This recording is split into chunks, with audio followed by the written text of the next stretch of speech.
All right. Good evening, everybody. Thanks for joining us. We are here for continuing the Blue Rock Farmland Commons story. This is actually part of a series of webinars. If you missed any of our webinars, do you know they're available on YouTube, because we are jumping in tonight with webinar 6 of 7 in our series. This one's Engaging Community. We will do another webinar after this one about raising the capital, and even an 8th webinar next year to figure out where things are. So if you're joining us mid-series, know that we have everything recorded and available for you to catch up, and you can also just rewatch any of the webinars we've already produced. But welcome tonight. My name is Denise Natoli Brooks with Central State University Extension, and I'm so happy to bring this webinar to life and partner with our wonderful partners. Annie Warmke is going to be part of our series, our feature, as part of Blue Rock Farmland Commons. And then the Farmers Land Trust, also a huge part of this story. So it's my pleasure to turn our webinar over to them. All right, so we are here to talk about engaging community with the Blue Rock Farmland Commons. And first, we thought we'd introduce each of the panelists. I'm Annie Warmke, and I am the diva behind Blue Rock Station. Maybe I'm not a diva. I think I'm a goddess, so that has more power. I'm going for all the power. Anyway, and so I have a long history of organizing people and creating tribes and organizations to do cool things. And Blue Rock Station was my dream come true. I was walking to that place all my life, and so I'm going to sort of share the story a little bit about Blue Rock Station in terms of how we built community one person at a time, and I love seeing the pictures.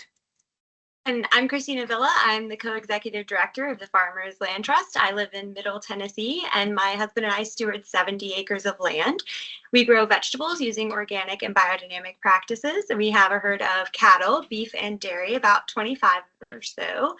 And yeah, we're really serious about growing and eating the food that we produce. And I come to this work as a young farmer who struggled with land security and land access and really wanted to do something to support that. So looking forward to talking more. And I'm Ian McSweeney. I'm the other co-founder, co-executive director of the Farmers Land Trust. I grew up in Cape Cod region of Massachusetts, now live in southern New Hampshire, have lived around the country some, and my career has really been focused on reconnecting people with land in many different ways. Primarily to this work, it's through agriculture, community, people, and land, and understanding that all of them are needed in a collaborative structure to sustain us long into the future and to sustain us through points of transition. So grateful to be here. So how Blue Rock Station Farm has been building community. So I want to say that at this point, I'm still doing this work. I moved Warmke Farm to Marietta, Ohio, to an urban setting, and we are in the process of organizing people in town, as we like to say, around food forest gardens in their yards. And so it keeps on going.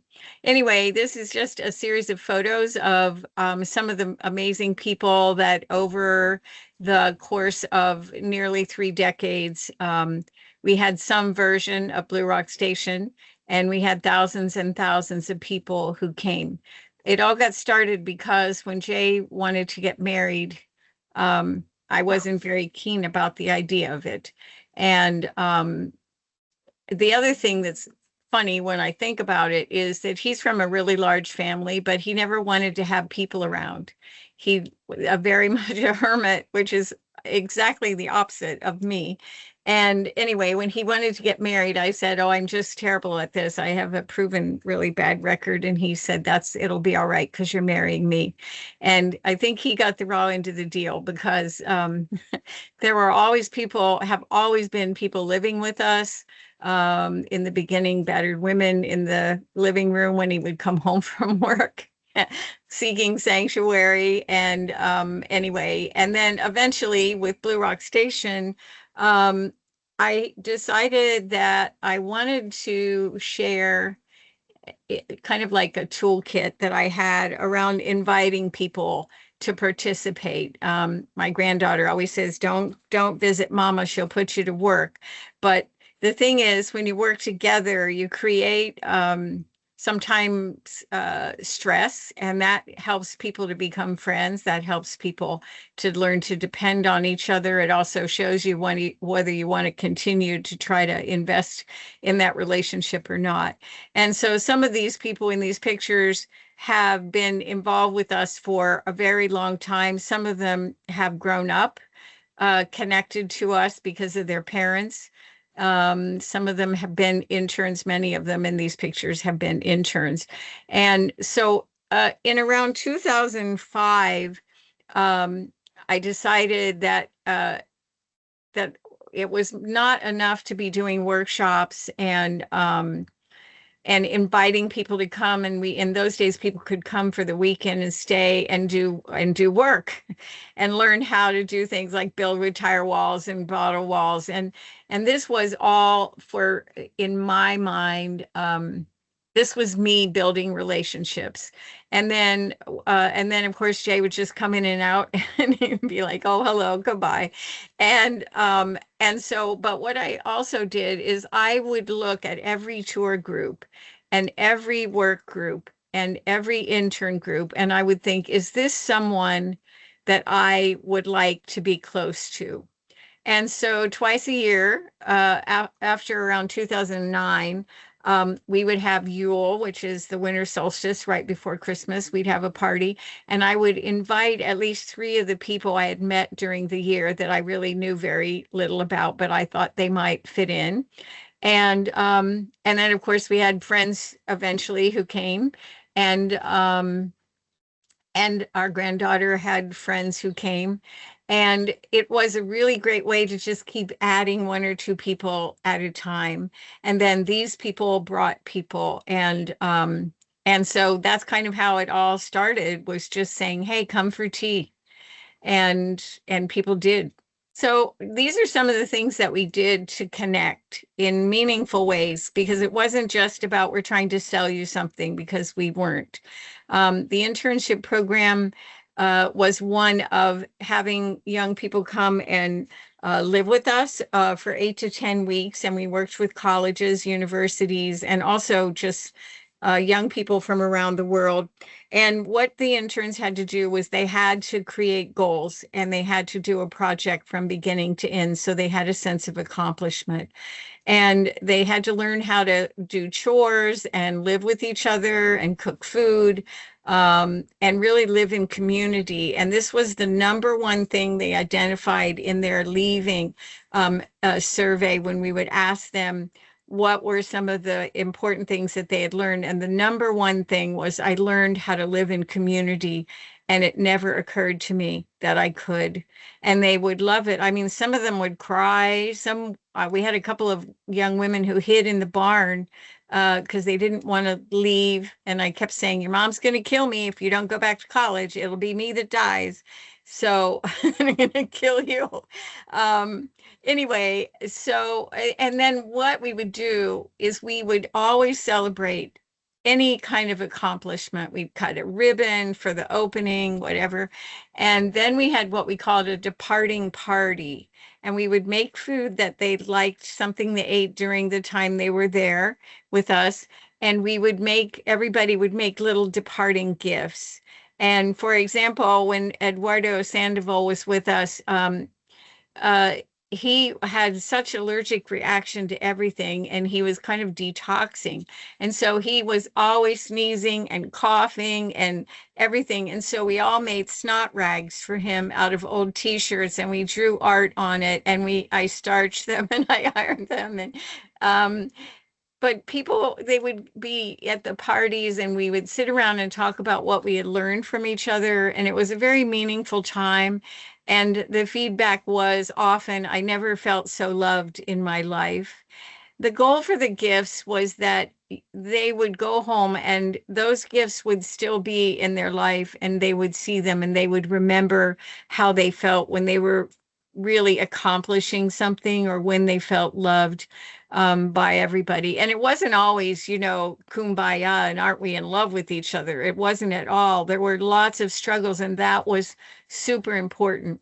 In the beginning, we also joined groups like the Organic Farm Association and Simply Living. We were desperate just to be able to talk to people about what we were thinking, especially me, because I was doing things that, well, we were both doing things that people just generally were not doing. And they either thought we were just, rock stars or the most crazy people in the universe. Oftentimes people very mean to me when we had workshops and stuff. They'd say, girl, come over here and put dinner on my plate. And, I'd be like, that did not go down well.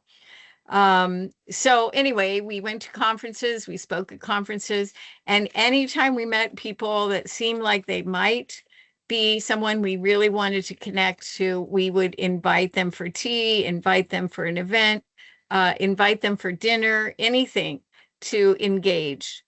I also was involved. Jay and I birthed Ohio Green Living back in the day before they started using the word sustainability. And that was a statewide group where we did events in the fall, and we had a lot of workshops and things. And I also worked with other women to create Women Grow Ohio and Buffalo Gals Voices. This all brought women together, which really eventually became the main work. Almost all of our interns were young women in engineering and science who really had a rough time of it. And I have to say that's still the case today. Just a lot of bias about gender. Anyway, I still do this, 2 birthday swaps a year, which bring my friends together, but we often invite women. We'll talk about it when we're getting ready for the swap, and invite women that we would like to know better. Again, always trying to say who can come into this group, who will benefit and help us benefit from these relationships. And I don't mean by selling something. I mean emotionally, physically, just the pure joy of being together and having fun, or laughing, or playing music, or whatever it is. An example would be, one of the pictures there is, you'll see 3 of us are holding a sign that says, "We are with the women" in Ukrainian. And so we did a conference that there were women from the Ukraine, women in agriculture, that were supposed to spend some days with me. And the war started and they weren't able to come. So we did a fundraiser and raised several $100s just from a meal in the evening for the women that were really, it was horrible, still is. So I'd already talked about our workshops, our tours, we had events. Again, we were always just trying to connect and share what we knew and so forth. So we produced a monthly newsletter with photos. We created podcasts. When the biomass hits the wind turbine, and the first one was arriving at Blue Rock Station. And then eventually the podcasts were nationally syndicated, and they're still on YouTube. And so we always said we were equal opportunity offenders. So we talked a lot about a lot of things, and it was always clear how different Jay and I were. And people used to worry about and send notes and go, "Are you guys getting a divorce?" It's like, no, we just don't always agree about things like why people are poor or whatever. We did this really fun thing a couple of years where if you came to Blue Rock Station, we had these little passports we'd made up, and you had stickers, and you could get people to sign your passport. And that was really fun. And people would come years later and bring the passport back with their picture in it. And then in 2016, by 2016, we had quite a few interns who were now really fully into adulthood. And at the end of the election outcome, there was an outcry. I don't know any other way to put it. Lots of them calling and crying and begging me to say, why I would be hopeful. So we decided to have a weekend event, and the first weekend in December, everybody was invited to come, and there were, I don't know, 40 people who stayed the weekend. And we had a whole thing about hope, because that's what they wanted, was to think about and see where is their hope. And I said to them, okay, everything I've got is on the table, kind of like leaving Blue Rock Station. I said, everything I've got, my bank account, every piece of equipment, all my relationships, the newsletter, the farm, the land, the animals, it's all on the table and it belongs to you. What do you want to do with it? And they could not think of a single thing. They were so just lost from the election results. And so they stayed all night. Next morning, I said, you got to get that stuff off the table because we got to eat breakfast. And they're all like, we can't think of what to do. I said, there's money in the bank. What's the matter with you? And finally, Chad Cully said, we want to learn how to feel like we did when we lived with you, where we felt like we knew things. We felt like we were learning skills that would help us in everyday life, like plumbing, carpentry, welding, all the things that I was helping. Carrie and I were teaching women at that time. So I said, well, what do you want to do? And they said, let's start a free school. So we did start a free school. And I said, I'm happy to do that, but I will not be the teacher. You have to teach. You have to be the experts. So they stepped up to the plate. They taught bicycle repair, motorcycle repair, sewing, herbs, medicinals. It was incredible. We did this every month during the winter season. They built the tiny house over the course of a year. Lots of wonderful people came to work on that as well. And then at some point around 2018, I felt like I needed to have more input from young people into the decisions that I was making. And so I formed a farm advisory board with 15 of the former interns.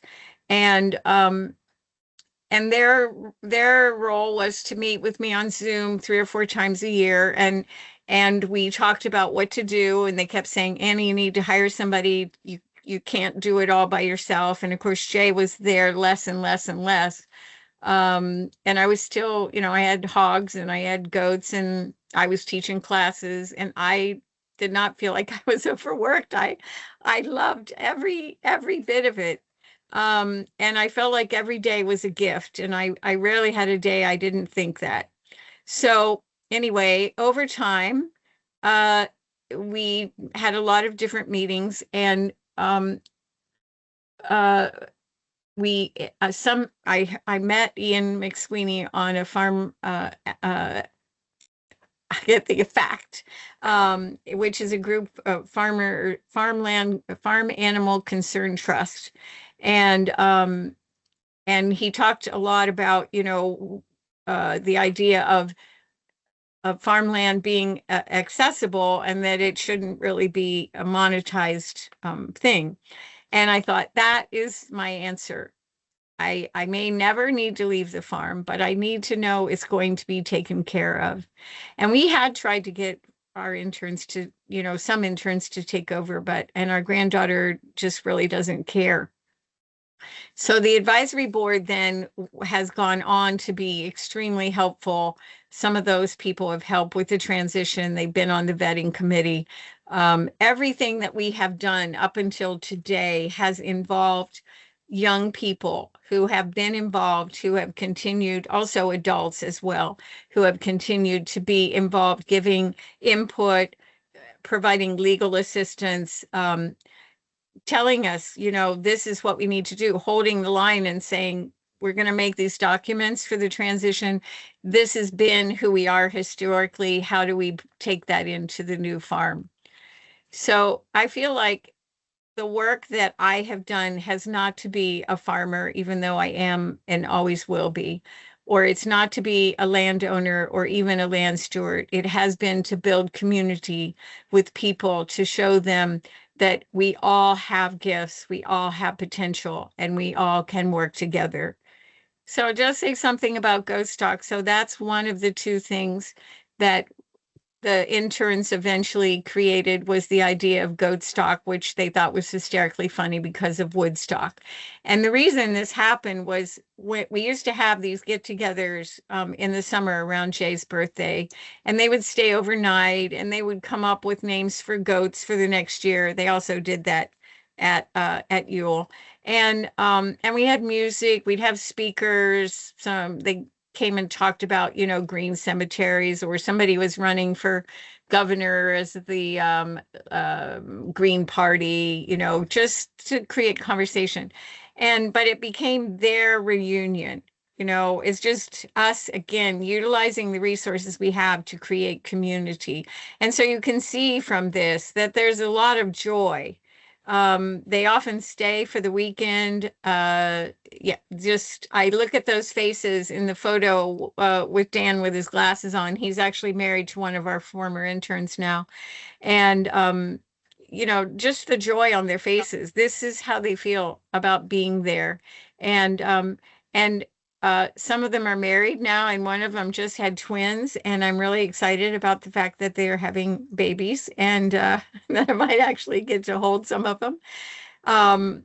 Anyway, so it's just a really great example of how it costs very little emotionally or financially to bring people together, to have tea, I've had a lot of people who really misunderstood about us, particularly in the region where we were initially. And they would, be harsh with me. And I would say, well, you should come for tea. And they would sort of get cross-eyed, like, whoa, wait a minute. Wait a minute. I never got invited to tea before. What does that mean? It was like redirecting a 2-year-old, And so goat stock was a lot like that too, because we would invite the neighbors, but they never came until last year. That was hysterical.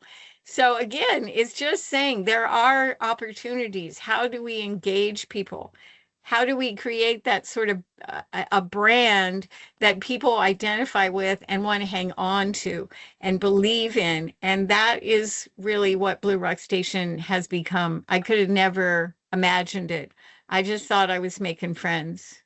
Thank you. So beautiful. Such a amazing centering of this workshop being on that community connection, and 21 plus years of community building you just shared, Annie. And so right near the end of that, you had me on the podcast and we discussed Commons. And so the Commons is something that Christina and I created and work in collaboration with others to create, that's really tied to community, and the belief that community both can carry forward a transition of farms from one generation to the next, and that also community cares deeply, as do the people on the ground, from one generation to the next, and that community can and should and needs to be part of the structure of stewards and farmers and land in the mix. So really, as Annie, you and Jay came to Christina and myself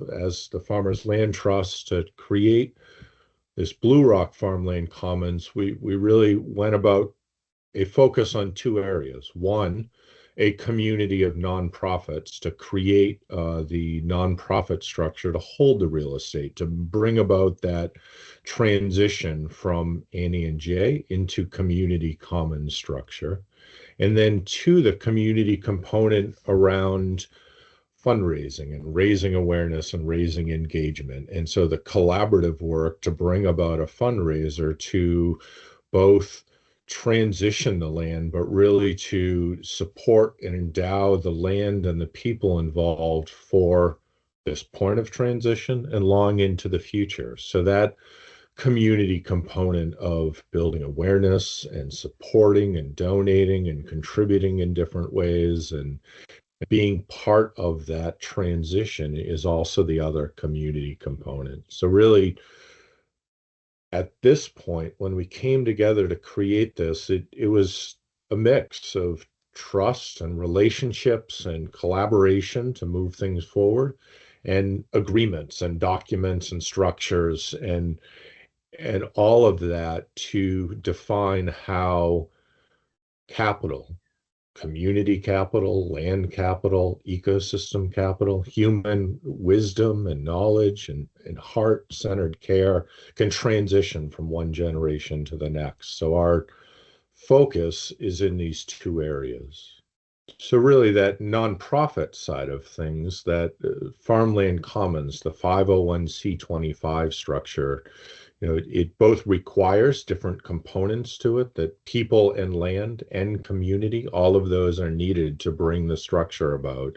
And the relationships and trust and communication between those parties is essential to make this work, as are the agreements and the legal documents and all those framed at the bottom here. And then on our website is open resources and really the kind of written agreements that allow the incorporation of this nonprofit structure, the written agreements that allow the project to go forward with shared clarity are the other part of that. Could I say something, Ian? I Please. feel like it's important to, at least in my own words, to say that every step of this has involved the key people. We had many, many meetings every other week sometimes where we went through every word in every agreement, in every piece of this, where everybody had an opportunity to agree or to work through if they didn't agree. And it was very tiring in some ways, but it was also every single meeting for me felt like this incredible victory of that I had spent my life working to create community, and here we were actually doing this work where we could have all been angry and upset and I didn't have my way, not meaning me, but in general.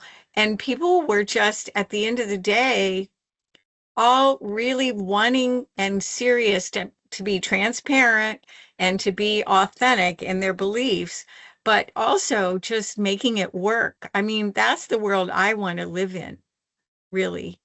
Oh, yeah.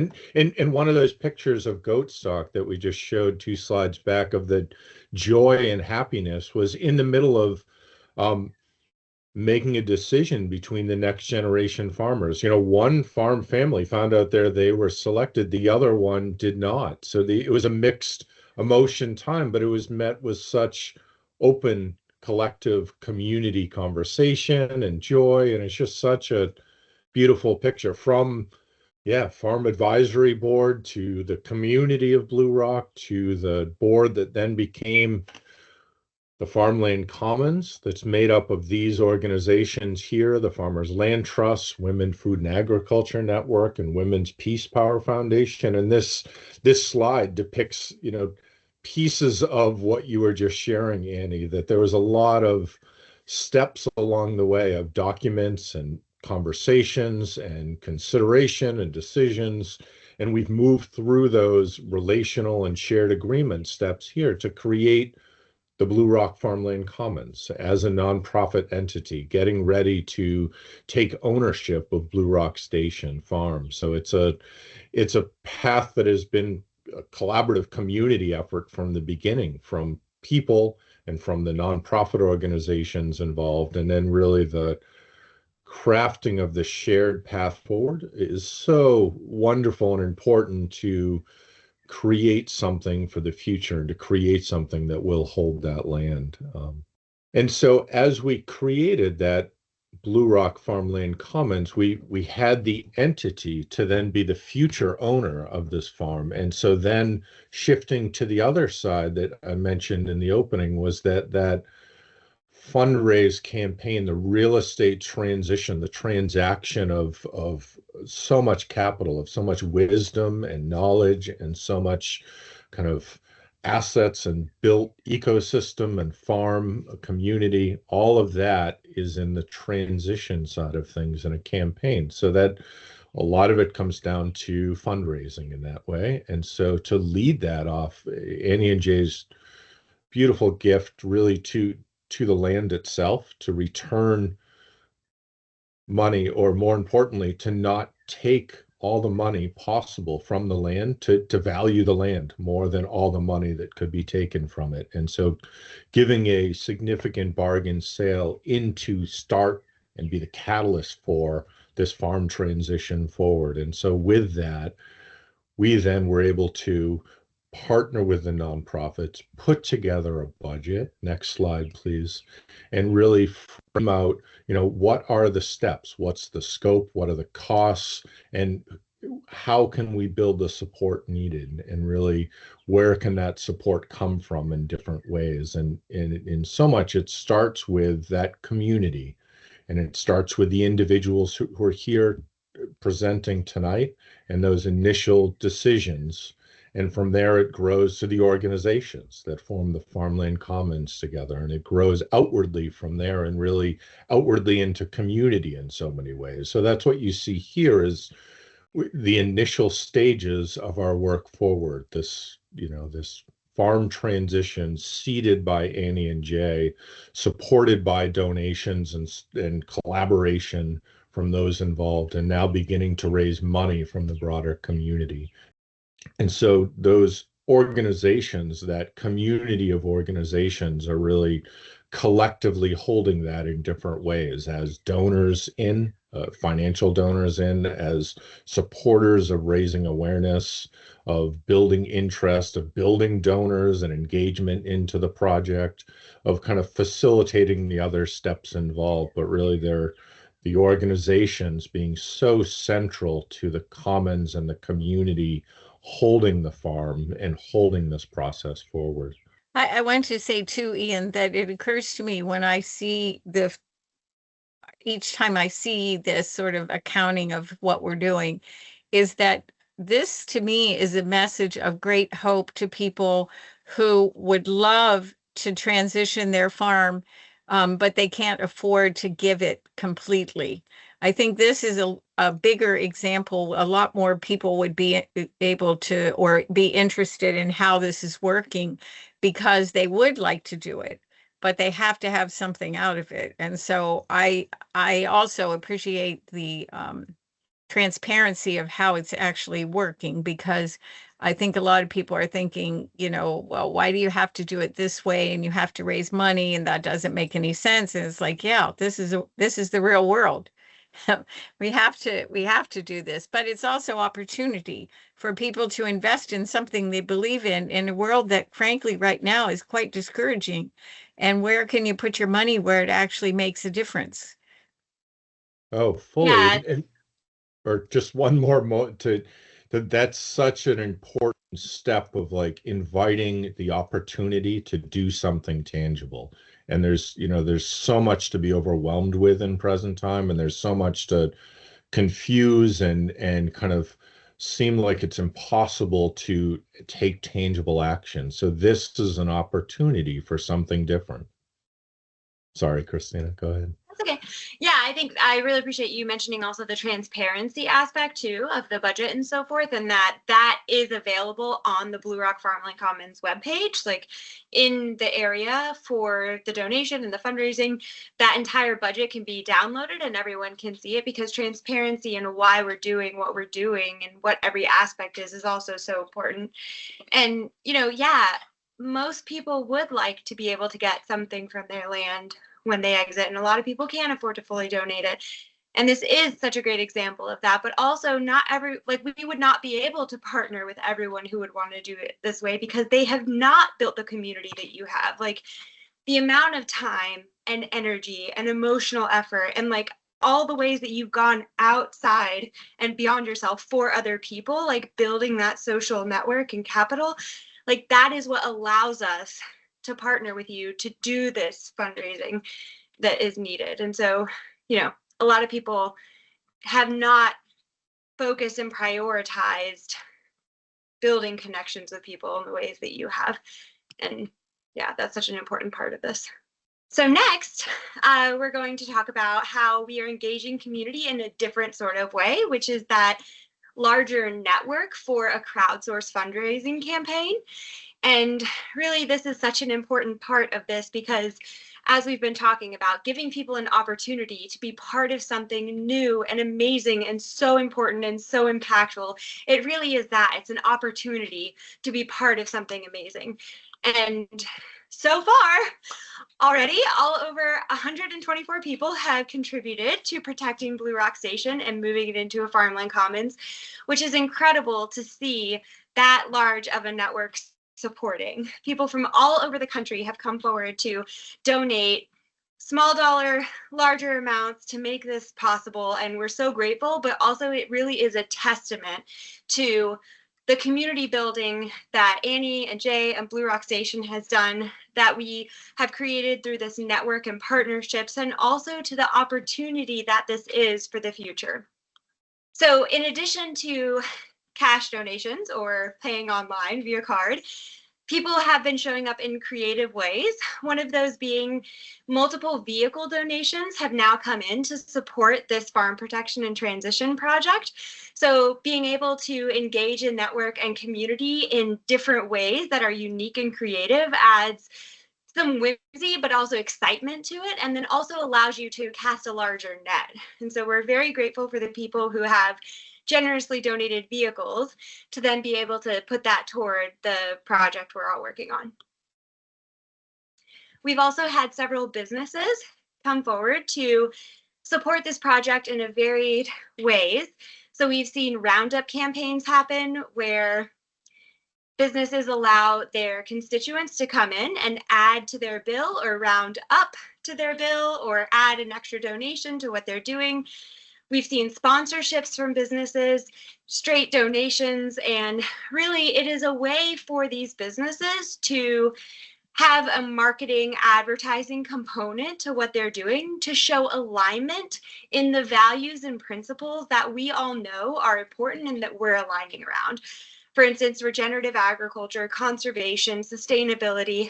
This is a way for these businesses to be able to hopefully takes a tax deduction and tax benefit, but then also say to their network that this is what we think the future can look like and we want to be part of it. And then it helps their audience to learn about this new project too. So it helps us to increase our audience and network.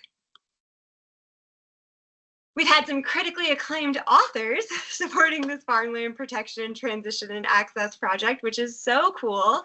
We have New York Times bestselling author Sandora Katz, who supported the Blue Rock Project, and also Stephen Stoll, author of Rampalo, The Ordeal of Appalachia. And really, I think to get these sort of attention and support from authors who have written about and who know so deeply that we need to choose different paths for land ownership and sustainability and food production, to have them backing this project really speaks volumes. And to be able to share that with our network is a way to keep excitement and engagement going. And so we're so grateful to be able to highlight these different sorts of donors.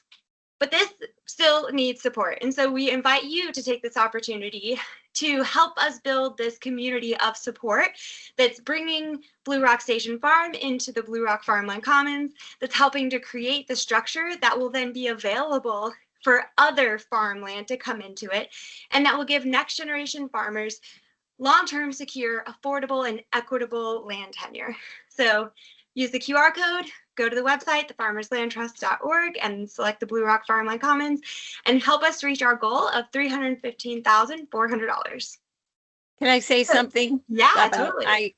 When I see 124 donors and I see the amount, it just really touches me so deeply, because it says to me that this is mostly young people. And I know that a lot of the people who've given money, I know who they are, and I know they don't have much. And so they're really making this statement of, they may have never donated to anything before. It just is touching. It just shows the movement that can be created if you just give opportunity. I'm just touched, and especially with the car donation.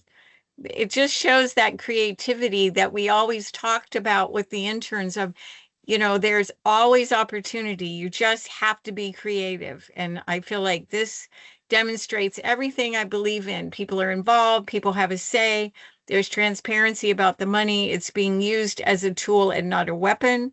And people are finding a way to give their $20 or their $20,000 or whatever. It all adds up, and it's brilliant. Thank you for all your work. I appreciate it. Yeah, totally. Thank you. It's such it's such an inspiring and important project to get to be part of. And obviously it is the biggest honor to get to work with you, Annie. So thank you.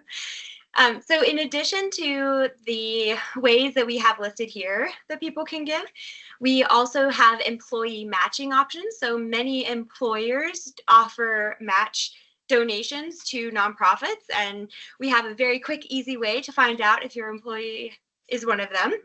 And then we'd love to talk about a potential business sponsorship or any other sort of idea that you have for a fundraising idea or event, or what that could look like for you personally. So definitely feel free to reach out. And thank you. We'd be happy to answer questions or talk further, but really signing up for our newsletter is the best way to stay in touch. And you can do that at thefarmerslandtrust.org, connecting with us on your very favorite social media. And then, of course, we'd be so grateful for your support and a donation to this project. Thank you. Oh, thank you, Annie. Thank you, Ian. Thank you, Christina. So something you mentioned towards the end that it might be helpful to do, just a quick reminder, because we covered it in an earlier webinar, but you mentioned that these donations and raising the funds isn't just for the next generation steward to be able to be at Blue Rock Station, but for the commons broadly. Can you remind us real quick what it means to be a commons beyond this one property? Yeah, so what we've created here is this Blue Rock Farmland Commons entity, which is now state incorporated, has a board of people, is an entity that then can hold future parcels of land. So it's being seeded with the Blue Rock Station Farm, but beyond that, there will be other additional land parcels coming in once the structure is fully created. And that all takes time and money to set up the legal structure, attorney, real estate, transaction fees, and then endowment reserves into the future. So there's so many other aspects of the fundraising needed to not just acquire the land, but to also set up a sturdy foundation for that parcel and future parcels to come. I also know, Denise, that there is a young woman in Southeast Ohio who met with, it turned out to be our attorney, which you didn't know that. But they called while she was in the office to talk to me, and she has drawn up a will for her property to come into the commons. So, or at her discretion, as she ages, and she's still a young woman. So there are a variety of ways that property can come into the commons. It really is there to support, to grow this kind of support for each of the farmers and the stewardship process. So, I mean, I was always the only person. And I know that there's a need for farmers to have a lot of support from others in a variety of professions, not just other farmers. And so I think this process provides that structure. So you're not alone. You're not making all these decisions by yourself. You have input, you have mentors, you have friends.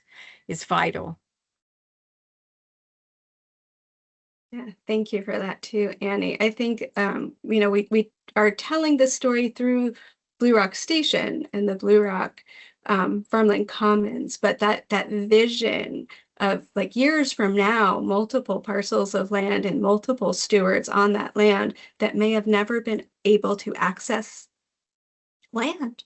Right. I mean, that's just an amazing vision. And I like to remind myself of that. And I can picture, I know right where Blue Rock Station is, and I can picture the land all around it. And I see a ripple effect, that this is the beginning. And I think that's super powerful to think that, like you said, Christina, we're seeding right now, but a much bigger impact.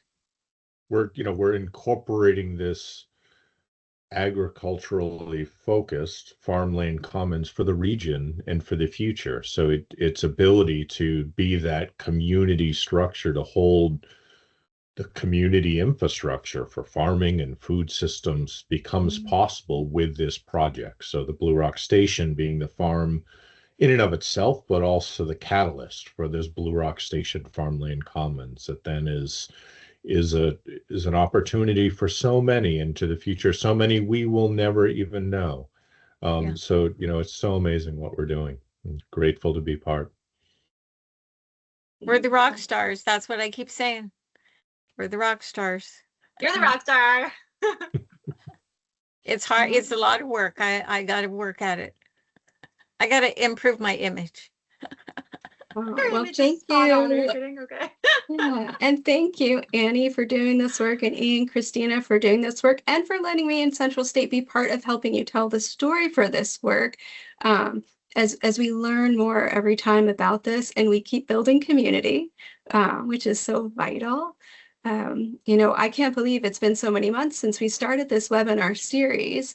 And, we had an idea at the beginning, and just as this is a living process, we've even added and changed and rethought how we want to present the story because it's happening like as we're doing this series. And I think it's wonderful that everybody's been so flexible and adjusting to what happens as we go.